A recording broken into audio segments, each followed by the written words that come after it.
आप देख रहे हैं ज्ञानदीप चैनल। शिक्षित बनाए सशक्त बनाए। आज की हमारी वीडियो का विषय हॉकी के जादूगर मेजर ध्यानचंद की आत्मकथा के कुछ अंश, जिसका शीर्षक है गोल। सबसे पहले हॉकी के जादूगर और इस आत्मकथा के लेखक मेजर ध्यानचंद का परिचय जान लेते हैं। मेजर ध्यानचंद भारतीय हॉकी के महान खिलाड़ी थे। यदि कोई खिलाड़ी अपनी आत्मकथा का नाम गोल रखे तो इस नाम को पढ़कर इतना तो तुरंत समझ में आ जाता है कि उसे खेल से कितना प्यार रहा होगा। वे अमर खिलाड़ी हैं। हॉकी के जादूगर कहे जाने वाले मेजर ध्यानचंद इतने महान कि भारत उनके जन्मदिन 29 अगस्त को राष्ट्रीय खेल दिवस के रूप में मनाता है, जिससे लाखों भारतवासी उनके जीवन से प्रेरणा ले सकें। तो मेजर ध्यानचंद का जन्म है जो वो 29 अगस्त 1904 को हुआ था और उनका देहांत 3 दिसंबर 1979 को हुआ था। जब वो मैदान में खेलने को उतरते थे तो मानो गेंद उनकी हॉकी स्टिक से चिपक सी जाती थी, इसीलिए उन्हें हॉकी का जादूगर कहा जाता है। उनका गेंद पर नियंत्रण इतना अद्भुत था कि विपक्षी टीमों के लिए उनके खिलाफ खेलना बेहद मुश्किल होता था। उन्होंने भारत को लगातार 3 बार ओलंपिक स्वर्ण पदक दिलवाया था। हॉकी के उनके दौर को भारतीय हॉकी का स्वर्ण युग कहा जाता है। ध्यानचंद न केवल एक महान खिलाड़ी थे बल्कि प्रेरणा स्रोत भी थे। उन्होंने अपनी मेहनत और लगन से हॉकी को नई ऊंचाइयों पर पहुंचाया। उनकी विरासत आज भी भारतीय खेल जगत को प्रेरित करती रहती है। तो ये था परिचय मेजर ध्यानचंद का। अब प्रस्तुत है उनकी आत्मकथा के अंश। तो मेजर ध्यानचंद अपनी आत्मकथा में लिखते हैं, खेल के मैदान में धक्का मुक्की और नोक-झोंक की घटनाएं होती रहती हैं। खेल में तो ये सब चलता ही है। जिन दिनों हम खेला करते थे उन दिनों भी यह सब चलता था। सन 1933 की बात है। उन दिनों में मैं पंजाब रेजिमेंट की ओर से खेला करता था। एक दिन पंजाब रेजिमेंट और सैंपर्स एंड माइनस टीम के बीच मुकाबला हो रहा था। माइनस टीम के खिलाड़ी मुझसे गेंद छीनने की कोशिश करते, लेकिन उनकी हर कोशिश बेकार जाती। इतने में एक खिलाड़ी ने गुस्से में आकर हॉकी स्टिक मेरे सिर पर दे मारी। मुझे मैदान से बाहर ले जाया गया। थोड़ी देर बाद मैं पट्टी बांधकर फिर मैदान में आ पहुंचा। आते ही मैंने उस खिलाड़ी की पीठ पर हाथ रखकर कहा, तुम चिंता मत करो, इसका बदला मैं जरूर लूंगा। मेरे इतना कहते ही वह खिलाड़ी घबरा गया। अब हर समय मुझे ही देखता रहता कि मैं कब उसके सिर पर हॉकी स्टिक मारने वाला हूं। मैंने एक के बाद एक झटपट 6 गोल कर दिए। खेल खत्म होने के बाद मैंने फिर उस खिलाड़ी की पीठ थपथपाई और कहा, दोस्त, खेल में इतना गुस्सा अच्छा नहीं। मैंने तो अपना बदला ले ही लिया है। अगर तुम मुझे हॉकी नहीं मारते तो शायद मैं तुम्हें 2 ही गोल से हराता। वह खिलाड़ी सचमुच बड़ा शर्मिंदा हुआ। तो देखा आपने मेरा बदला लेने का ढंग। सच मानो, बुरा काम करने वाला आदमी हर समय इस बात से डरता रहता है कि उसके साथ भी बुराई की जाएगी। आज मैं जहां भी जाता हूं बच्चे व बूढ़े मुझे घेर लेते हैं और मुझसे मेरी सफलता का राज जानना चाहते हैं। मेरे पास सफलता का कोई गुरु मंत्र तो है नहीं। हर किसी से यही कहता कि लगन, साधना और खेल भावना ही सफलता के सबसे बड़े मंत्र हैं। मेरा जन्म सन 1904 में प्रयाग में एक साधारण परिवार में हुआ। बाद में हम झांसी आकर बस गए। 16 साल की उम्र में मैं फर्स्ट ब्राह्मण रेजिमेंट में एक साधारण सिपाही के रूप में भर्ती हो गया। मेरी रेजिमेंट का हॉकी खेल में काफी नाम था, पर खेल में मेरी कोई दिलचस्पी नहीं थी। उस समय हमारी रेजिमेंट के सूबेदार मेजर तिवारी थे। वे बार बार मुझे हॉकी खेलने के लिए कहते। हमारी छावनी में हॉकी खेलने का कोई निश्चित समय नहीं था। सैनिक जब चाहे मैदान में पहुंच जाते और अभ्यास शुरू कर देते। उस समय तक मैं एक नौसिखिया खिलाड़ी था। जैसे जैसे मेरे खेल में निखार आता गया वैसे वैसे मुझे तरक्की भी मिलती गई। सन 1936 में बर्लिन ओलंपिक में मुझे कप्तान बनाया गया। उस समय मैं सेना में लांस नायक था। बर्लिन ओलंपिक में लोग मेरे हॉकी खेलने के ढंग से इतने प्रभावित हुए कि उन्होंने मुझे हॉकी का जादूगर कहना शुरू कर दिया। इसका यह मतलब नहीं कि सारे गोल मैं ही करता था। मेरी तो हमेशा ये कोशिश रहती कि मैं गेंद को गोल के पास ले जाकर अपने किसी साथी खिलाड़ी को दे दूं ताकि उसे गोल करने का श्रेय मिल जाए। अपनी इसी खेल भावना के कारण मैंने दुनिया के खेल प्रेमियों का दिल जीत लिया। बर्लिन ओलंपिक में हमें स्वर्ण पदक मिला। खेलते समय मैं हमेशा इस बात का ध्यान रखता था कि हार या जीत मेरी नहीं, बल्कि पूरे देश की है। ये थी प्यारे बच्चों मेजर ध्यानचंद की आत्मकथा। अब आप देखेंगे कुछ ऐतिहासिक तस्वीरें। जैसा कि हमने आपको शुरू में वीडियो के बताया था कि भारतीय हॉकी का स्वर्ण युग कहा जाता है, जिस वक्त मेजर ध्यानचंद खेला करते थे, और उनके समय में भारत ने लगातार 3 बार हॉकी का ओलंपिक स्वर्ण पदक जीता था। तो ये तस्वीरें हैं जो वो उन्हीं स्वर्ण पदकों की हैं। ये तस्वीर है 1928 में एम्स्टर्डम में हुए खेलों की, जहां भारत ने स्वर्ण पदक जीता था। ये तस्वीर है 1932 के लॉस एंजलिस में हुए खेलों की, जहां भी भारतीय दल ने स्वर्ण पदक जीता था। ये है 1936 के बर्लिन ओलंपिक की तस्वीर, जहां भारत ने स्वर्ण पदक जीता था। और इसी ओलंपिक में हिटलर ने मेजर ध्यानचंद को जर्मनी आने की, वहां पर ऊंचा पद देने की और जर्मनी की तरफ से खेलने की पेशकश की थी। तो बच्चों मेजर ध्यानचंद की आत्मकथा गोल, उस पर आधारित प्रश्न और उनके उत्तर इस प्रकार हैं। तो बच्चों 2 प्रश्न उत्तर दिए गए हैं, इनका सटीक उत्तर हमने दिए गए उत्तरों में से ही चुनना है और उसके सामने ताराबाव स्टार बनाना है। दोस्त, खेल में इतना गुस्सा अच्छा नहीं, मैंने तो अपना बदला ले ही लिया है।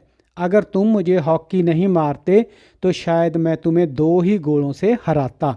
मेजर ध्यानचंद की इस बात से उनके बारे में क्या पता चलता है? वे अत्यंत क्रोधी थे, वे अच्छे ढंग से बदला लेते थे। उन्हें हॉकी से मारने पर भी वे अधिक गोल करते थे। वे जानते थे कि खेल को सही भावना से खेलना चाहिए। तो सबसे सटीक उत्तर है बच्चों कि खेल को सही भावना से खेलना चाहिए। खेल में कई बार खिलाड़ी को गुस्सा जरूर आता है, लेकिन खेल भावना हमें यही सिखाती है कि हमें अपने गुस्से पर काबू रखना चाहिए। लोगों ने मेजर ध्यानचंद को हॉकी का जादूगर कहना क्यों शुरू कर दिया? उनके हॉकी खेलने के विशेष कौशल के कारण, उनकी हॉकी स्टिक की अनोखी विशेषताओं के कारण, हॉकी के लिए उनके विशेष लगाव के कारण, या उनकी खेल भावना के कारण? तो इसका सबसे सटीक उत्तर है उनकी हॉकी खेलने के विशेष कौशल के कारण। तो प्यारे बच्चों ये उत्तर हमने इसलिए चुना है क्योंकि मेजर ध्यानचंद का हॉकी खेलने का जो कौशल था वो अन्य खिलाड़ियों के मुकाबले बहुत अलग किस्म का था। जब वो ड्रिबलिंग करते थे तो गेंद अपने ही पास रखते थे, दूसरे खिलाड़ी उनसे गेंद छीन नहीं पाते थे। तो ये महारत उन्होंने निरंतर अभ्यास से हासिल की थी। हालांकि कई बार उन पर ये आरोप भी लगे कि उन्होंने हॉकी स्टिक में चुंबक लगा रखा है, जिससे कि गेंद उनकी हॉकी के साथ चिपकी रहती है। हालांकि ये सच नहीं था, ये उनका कौशल ही था कि दुनिया उन्हें हॉकी का जादूगर कहती है। इसके बाद बच्चों शब्द दिए गए हैं, उनके अर्थ और संदर्भ दिए गए हैं, इनका आपस में मिलान करना है। लॉन्स नायक, तो ये भारतीय सेना का एक रैंक है। बर्लिन ओलंपिक, तो 1936 में जर्मनी के शहर बर्लिन में ये जो ओलंपिक प्रतियोगिता आयोजित की गई थी, जिसमें 49 देशों ने भाग लिया था। पंजाब रेजिमेंट, तो स्वतंत्रता से पहले अंग्रेजों की भारतीय सेना का एक दल था। सैम्पर्स एंड माइनर्स टीम, तो ये जो एक हॉकी की टीम थी अंग्रेजों के समय की।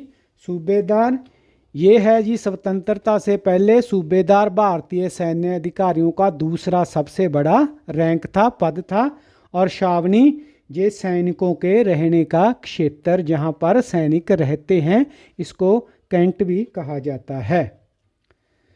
इसके बाद बच्चों पाठ में से चुनकर कुछ पंक्तियां दी गई हैं, उनको ध्यान से पढ़ना है और अगर उनके अर्थ आपको समझ में आ गए हैं तो उनको लेखन पुस्तिका में भी लिखना है। बुरा काम करने वाला आदमी हर समय इस बात से डरता है कि उसके साथ भी बुराई ही की जाएगी। तो इस पंक्ति का अर्थ है कि यदि कोई व्यक्ति गलत व्यवहार करता है या किसी प्रकार की चोट पहुंचाता है तो उसे अपने अंतर्मन से ग्लानि का एहसास होता है। उसे लगता है कि उसके साथ भी कभी ऐसा ही बुरा घटित हो सकता है या जिसका बुरा उसने किया है वह किसी न किसी रूप में उससे बदला जरूर लेगा। यही डर मनुष्य को जीवन में आगे नहीं बढ़ने देता। तो इसलिए ये पंक्ति हमें सिखाती है कि हमें बुरा काम नहीं करना चाहिए। मेरी तो हमेशा यह कोशिश रहती कि मैं गेंद को गोल के पास ले जाकर अपने किसी साथी खिलाड़ी को दे दूं ताकि उसे गोल करने का श्रेय मिल जाए। अपनी इसी खेल भावना के कारण मैंने दुनिया के खेल प्रेमियों का दिल जीत लिया। तो प्यारे बच्चों, इन पंक्तियों में ध्यानचंद के व्यक्तित्व की यह भावना उजागर होती है कि वे अपनी टीम के साथियों का भी पूरा सम्मान करते थे। टीम की जीत का श्रेय केवल खुद ना लेकर पूरी टीम को दिलाना चाहते थे। खेलते समय वे इस बात का ध्यान रखते थे कि हार या जीत उनकी नहीं बल्कि पूरे देश की है। इसके बाद प्रश्न है बच्चों, मेजर ध्यानचंद की सफलता का रहस्य क्या था? तो इसका उत्तर है ध्यानचंद की सफलता का रहस्य उनकी खेल के प्रति सच्ची लगन, साधना और खेल भावना थी। धीरे धीरे अभ्यास से खेल में निखार लाए और उनको तरक्की मिलती गई। कठिन से कठिन परिस्थितियों में भी वे निरंतर प्रयासरत रहे। 1936 के बर्लिन ओलंपिक में वे टीम के कप्तान बने और अपने हॉकी खेलने के ढंग से लोगों को उन्होंने इतना प्रभावित किया कि हॉकी के जादूगर कहलाए। प्रश्न, किन बातों से ऐसा लगता है कि ध्यानचंद स्वयं से पहले दूसरों को रखते थे?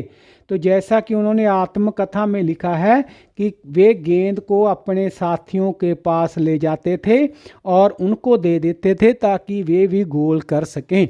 जीत का श्रेय केवल खुद ना लेकर वो पूरी टीम को, साथी खिलाड़ियों को भी देना चाहते थे।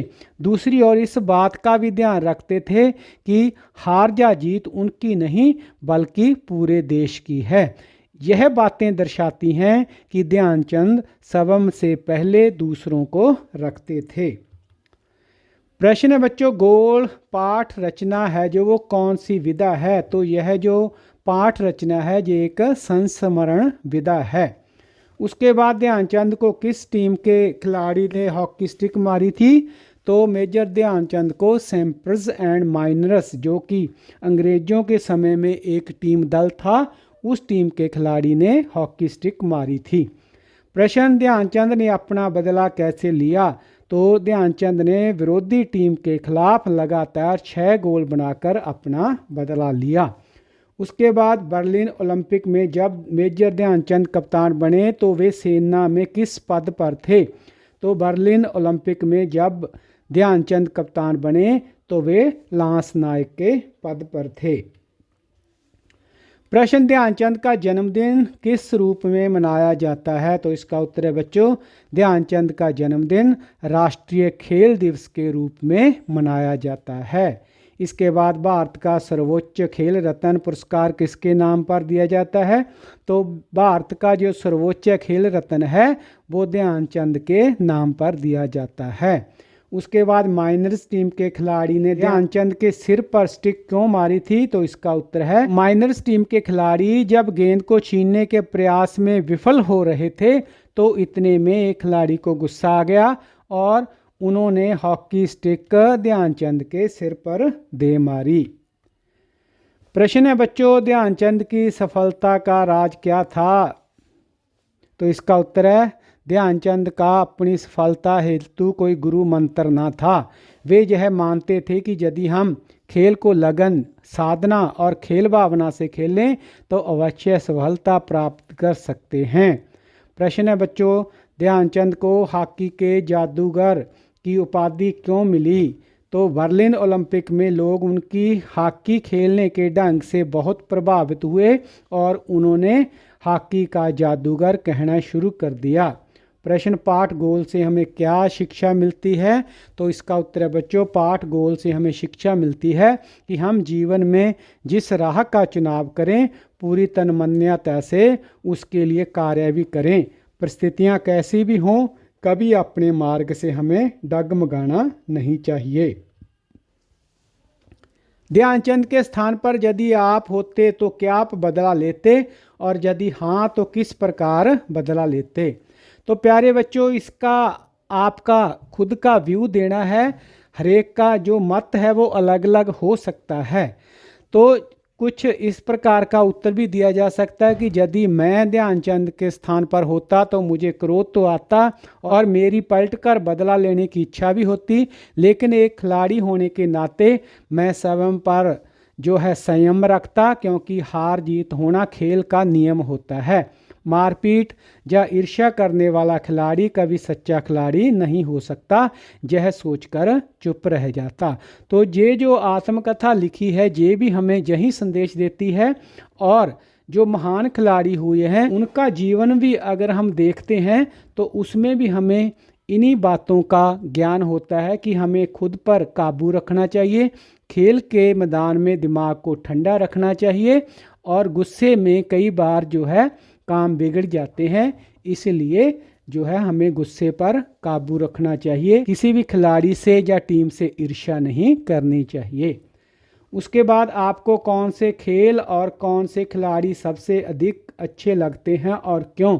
तो इस प्रश्न का उत्तर भी बच्चों बहुत भिन्न भिन्न हो सकता है। किसी बच्चे को कोई खेल पसंद होगा, किसी को कोई। इसी प्रकार जो खिलाड़ी हैं वो भी खेलों के अनुसार अलग अलग पसंद हो सकते हैं। तो बहुत सारे खेल हैं, कबड्डी है, क्रिकेट है, बैडमिंटन है, जूडो है, खो खो है, शतरंज है, तैराकी है, मुक्केबाजी है, जिम्नास्टिक है, हैंडबॉल है, hockey, judo, softball, volleyball, basketball, kho kho, lawn tennis, table tennis, athletics, तीरंदाजी। तो इस प्रकार के जो खेल हैं वो आपने देखे होंगे और इनमें से कई खेल आप खेलते भी होंगे। तो इनके जो महान खिलाड़ी हैं उनके बारे में भी आप जानते होंगे। तो जो खिलाड़ी आपको सबसे ज़्यादा पसंद है उनके नाम लिखने हैं। कबड्डी में भारत ने बहुत अच्छे खिलाड़ी दिए हैं। क्रिकेट में सचिन तेंदुलकर, राहुल द्रविड़, कपिल देव जैसे बहुत बड़े महान खिलाड़ी हुए हैं। बैडमिंटन में प्रकाश पादुकोण, साइना नेहवाल जैसे खिलाड़ी हुए हैं। इसी प्रकार शतरंज में विश्वनाथन आनंद, गुकेश डी आदि बहुत बड़े खिलाड़ी हैं जिन्होंने वर्ल्ड चैम्पियनशिप तक जीती हैं। इसके अलावा तैराकी, साइकिलिंग, मुक्केबाजी, जिम्नास्टिक जैसे खेल हैं। मुक्केबाजी में जो है माइक टायसन, मोहम्मद अली जैसे महान खिलाड़ी हुए हैं। इसी प्रकार जो है हॉकी में ध्यानचंद है, गुरबख्श सिंह है, बलबीर सिंह है, धनराज पिल्ले है। तो ये खिलाड़ी भारत के बहुत बढ़िया खिलाड़ियों में आते हैं। इसी प्रकार जो है लॉन टेनिस में विश्व स्तर पर जो है बहुत बढ़िया खिलाड़ी हुए हैं। भारत के लेंडर पाइस थे, और इसके अलावा सानिया मिर्जा है जिन्होंने इंटरनेशनल लेवल पे ग्रैंड स्लैम जीते हैं। इसके अलावा टेबल टेनिस में भारत के अच्छे खिलाड़ी रहे हैं, और एथलेटिक्स में जैसे मिल्खा सिंह हैं, और तीरंदाजी में भी भारत ने कई खिलाड़ियों ने ओलंपिक में जो है गोल्ड मेडल जीते हुए हैं। तो इस प्रकार आप अपनी पसंद का खेल और खिलाड़ी चुन सकते हैं। तो प्यारे बच्चों, आगे आपको एक गतिविधि करनी है। मान लीजिए आप एक खेल संवाददाता है और किसी खेल का आंखों देखा प्रसारण कर रहे हैं। अपने समूह के साथ मिलकर कक्षा में उस खेल का आंखों देखा हाल प्रस्तुत कीजिए। तो इसमें संकेत ये दिया गया कि इस कार्य में आप आकाशवाणी या दूरदर्शन पर प्रसारित होने वाले खेल प्रसारणों की कमेंट्री की शैली का उपयोग कर सकते हैं। बारी बारी से प्रत्येक समूह कक्षा के सामने डेस्क या कुर्सियों पर बैठ जाएगा और 5 मिनट के लिए किसी खेल के सजीव व लाइव प्रसारण की कमेंट्री का अभिनय करेगा। तो बच्चों, ये एक्टिविटी आपने करके देखनी है। इसके बाद स्क्रीन पर आप देखेंगे 1936 के बर्लिन ओलंपिक खेलों के हॉकी के कुछ अंश, जिसमें मेजर ध्यानचंद खेल रहे थे। और साथ ही आप सुनेंगे कमेंट्री, हॉकी की कमेंट्री कैसे होती है। ये कमेंट्री है जो वो इस वीडियो से कोई संबंध नहीं है। ये कमेंट्री है जो वो 1975 में हुए जो है ओलंपिक खेलों के फाइनल की है, जिसमें भारत ने गोल्ड मेडल जीता था। सो आनंद लीजिए इन दोनों चीज़ों का। उम्मीद है वीडियो आपको पसंद आई होगी। वीडियो को लाइक और शेयर करना ना भूलें। चैनल को सब्सक्राइब कर लें। वीडियो देखने के लिए आपका बहुत बहुत धन्यवाद। सुनिए कमेंट्री और 1936 के बर्लिन ओलंपिक की वीडियो भी देखिए।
कक्षा छठी की सभी वीडियो के लिए माय सजेशन पर क्लिक करें और अगले पाठ की वीडियो देखने के लिए वॉच नेक्स्ट पर क्लिक करें।